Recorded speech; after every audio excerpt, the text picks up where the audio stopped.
Oke, sekarang kita masuk ke contoh soal ya. Teman-teman lihat nih soal nomor satu tadi yang udah kita bahas di contoh materi, di materi ya.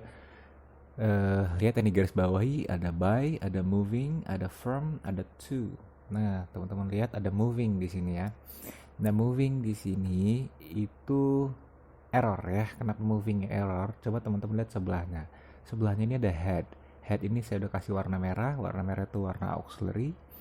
Jadi kalau auxiliary head seperti ini, maka seharusnya ini bukan verb ing. Tidak boleh head ini ketemu langsung dengan verb ing.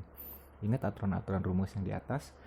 Jadi head itu harus ketemu dengan verb 3 ya. Jadi ini bukan moving, tapi harus diganti dengan moved. Nah, jadi begitu aja. Lihat ABCD-nya. Lalu lihat ada kata kerja, terus ada kata kerjanya. Lihat sebelumnya. Nah, kira-kira ada auxiliary kah, ada modal kah, ada to be kah, nah sesuai atau tidak dia. Nah, soal-soal ini akan muncul di sekitar nomor 20, 21, 22, sampai 23 ya. Walaupun nanti nggak terlalu presisif, tapi kemungkinan besar itu. Jadi kalau teman-teman udah tahu trik ini, lumayan bisa ngebantu untuk menghemat waktu. Oke, lanjut ke contoh soal berikutnya. Lihat ini yang ada federated, yang A, lalu ada forerunner, lalu ada of, ada organize. Nah, lihat yang di garis bawah ini. Setelah di garis bawah, ya melihat yang di garis bawahi, lihat sebelahnya cocok atau enggak ya. Lihat sebelahnya. Oke, ya mungkin teman-teman sebagian udah ada yang langsung lihat nih ya, notice. Yap, betul, organize ya. Organize di sini error. Kenapa error? Sebelahnya ada where. Where itu to be ya. Where itu adalah to be. Kita udah belajar dari skill 1 di structure tuh, kenalan sama subjek dan predikat. Jadi where adalah to be. Nah, to be tidak boleh ketemu dengan kata dasar seperti ini, kata kerja dasar. Dia harus bentuk verb 3 atau verb ing, tergantung konteks kalimatnya, butuhnya aktif atau pasif. Nah, karena ini dalam bentuk in, ya ada preposisi setelahnya, maka ini dibutuhkan bentuk pasifnya, di organize gitu ya. Gitu, jadi lanjut ke soal nomor 3. Ini dia. Ada even, ada creating, ada using, ada circulating ya. Oke, nah di ABCD ini lihat kanan kirinya kira-kira mana yang agak error. Ya, betul ya. Mudah banget. Betul ya, B jawabannya. Kenapa B? B ini error karena sebelumnya ada modal can. Modal can tidak boleh langsung ketemu dengan bentuk verb ing karena can ya atau modal-modal yang lain itu harus ketemu dengan kata kerja dasar atau disebut sebagai bare infinitive gitu ya. Jadi kalau ini langsung notice aja B itu salah. Kalau mau dibenerin jadinya harusnya create ya. Creates dia juga tidak boleh walaupun ada S nggak boleh ya karena modal harus ketemu verb dasar. Oke, lanjut ke nomor 4. Yang di garis bawah no, lalu ada that, ada see, ada fits ya. Kita lihat. Yap, yang salah yang fits ya, yang D. Kenapa fits ini salah? Karena sebelumnya ada modal. Modal harus ketemu verb 3 atau verb ing. Nah, ini bentuk additional malah. Ya, fits ya. Harusnya diganti bukan fits tapi feeding gitu ya, atau fed. Tapi di sini konteksnya butuhnya verb ing, aktif. Ya, feeding. Gitu. Ini skill, by the way, skill 9 ini skill favorit saya, teman-teman. Jadi ini salah satu rahasia untuk dapetin skor tinggi itu dengan notice ya langsung kata kerjanya sesuai atau enggak dengan subjek, lalu dengan modal-modalnya dengan kata kerja bantunya. Oke, lanjut aja ke nomor 5.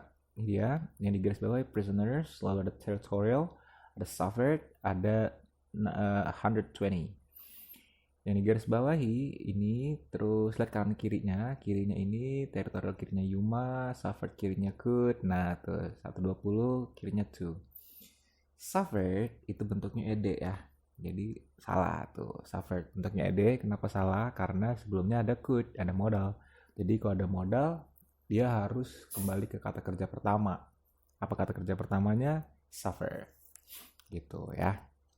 Lanjut ke nomor 6 ya. Nomor 6 ini garis bawahi rarely, age, lalu ada B, ada heavy. Rarely sebelahnya cancer, age sebelahnya before, B sebelahnya have. Heavy sebelahnya lifelong. Ya betul analisanya begini ya. Jadi yang C salah, B salah karena sebelumnya ada have. Jadi have itu auxiliary yang membutuhkan kata kerja ketiga setelahnya. Atau kalaupun dia mau pakai to be-nya harus dalam bentuk been ya. Tidak boleh bentuknya be, bentuknya been, oke? Oke. Lanjut kita masuk ke soal nomor 7. Nah, ini dia ya, ini garis bawah adalah yang bukan N bacanya. I got the wrong pronunciation. It's N ya, ineffective. Oke. N, delegator, ada must, ada has. Nah, di garis bawahi nih, must sama has. Mana yang salah kira-kira? Must-nya atau has-nya? Ya, yang salah has-nya dong. Kenapa? Karena must-nya ini kan modal. Setelah modal harusnya verb 1. Nah, has itu bentuk kata kerja yang tadi kita bahas di materi, artinya memiliki ya. Bukan sebagai auxiliary. Kalaupun dia harus muncul sebagai auxiliary yang muncul setelah modal, maka auxiliary-nya pun harus kembali ke have. Tidak peduli subjeknya satu atau banyak. Anyway, kembali ke soal ini, setelah must, setelah modal harusnya ini kata kerja pertama. Kata kerja pertamanya apa? Bukan has ya. Ya, betul, have. Jadi harusnya must have. Lanjut, nomor 8. Ini garis bawah few, lalu ada saw, ada live, ada bear. Kita lihat kanan kirinya, few, saw, even, live, a, bear, polar. Soalnya even, tapi jangan langsung berhenti di sini. Teman-teman harus lihat sebelahnya lagi. Nah, berarti salah ya. So ini bentuk kata kerja kedua. Ingat ya, kata kerja kedua dari see, melihat. Jadi kata kerja keduanya so, kata kerja ketiganya adalah seen ya. Nah, ini bentuk-bentuk ini namanya bentuk kata kerja yang tidak beraturan. Jadi teman-teman harus ngapalin kata kerja yang tidak beraturan, mana yang verb 1, verb 2, verb 3-nya. Kalau yang regular sih gampang ya, tinggal tambahin ed aja. Gitu. Tapi kalau yang tidak beraturan kayak gini, ini harus dihafal. Oke, there is no shortcut. Lanjut ke nomor 9 ya, Maryland Farmers. Ini yang A, lalu B-nya being, yang C-nya off, yang D-nya decreasing. Kita lihat mana yang salah. Yap. Ada yang salah? Ada ya.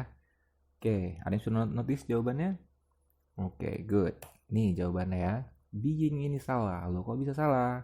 Sebelahnya kan year, this, tapi ada will. Will itu apa? Modal. Jadi ingat hukumnya kalau modal harus ketemu verb dasar.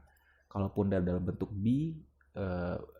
bentuk to be-nya harus berbentuk be, tidak boleh bentuk being ya. Harus diganti dengan be. Will this year be offered? Oke, gitu. Lanjut ke soal nomor 10. Ya, soal nomor 10. Yang digaris bawahi it, lalu ada estimate, lalu ada responsible, yang terakhir ada serval. Nah, mana yang salah kira-kira? Ya, notice dulu, baca. Udah ketemu? Iya, betul ya. Good. Yang salah adalah mana nih? Estimate ya. Kenapa estimate salah? Karena sebelumnya ada to be. To be apa? Is ya. Kalau ada to be, maka kata kerjanya tidak boleh dalam bentuk dasar. Dia harus dalam bentuk verb ing atau verb 3, tergantung konteksnya. Kalau dia aktif, maka membutuhkan aktif participle dalam bentuk progresif ya. Tapi kalau misalnya kalau dia pasif, dia bentuknya to be lalu ketemu verb 3 gitu. Nah, konteks ini kayaknya dia pasnya pakai verb 3 deh. Tuh, it is often estimated. Oke. Nah, itu dia teman-teman, contoh soal 1 sampai 10, mudah banget, mudah-mudahan dimengerti ya. Habis ini silahkan kerjakan latihan nomor 11 sampai 20. Dan habis itu kita akan bahas bareng-bareng lagi ya. Oke, thank you. Bye.